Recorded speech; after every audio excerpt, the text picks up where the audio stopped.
balik na tayo ng Pilipinas. Tama po? Kaya asahan po ninyo na bababa at bababa, hindi lang ngayon. Madalas tayo magkikita mga nanay. Okay sa inyo? Klaro sa inyo mga nanay, mga kuya, mga ate? Okay. Yung pangatlong T ay teamwork. Kailangan po natin magsama-sama. Dahil hindi kaya ng amang mahirap ng isa, pumunta sa gera. Tama po? Kaya nga pinili namin na wala kami advertisement na billboard. Dahil alam po namin, true sa inyo pala, panalo ng ahon na hirap. Tama po? Kanina may sinabi na isang nanay doon ako nagpipicture, sabi sa akin ng nanay, ay ibaboto kita.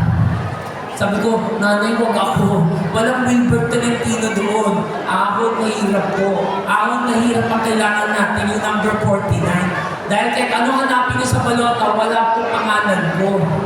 Dahil ako po ay representative at first nominee lang po ng ahon na hirap. Kaya ahon na hirap po, ang ibabakod niyo, hindi yung Wilbert Tolentino.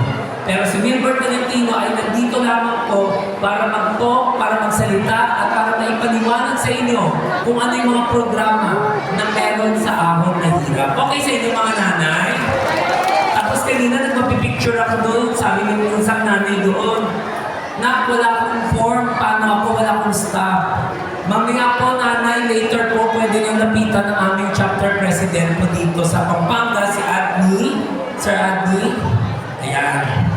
Pwede nyo lapitan po yung mga malapang membership form, okay? Kanina may nagpapicture ako doon, sabi ni nanay, amoy araw daw siya, amoy pawis daw siya.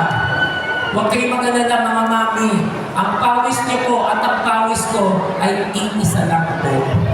Okay po sa inyo, hindi po tayo maarte. At lahat po nagpa-picture sa akin, lahat po kayo, pwede niyo i-upload sa Facebook at ilagay po ninyo hashtag number 49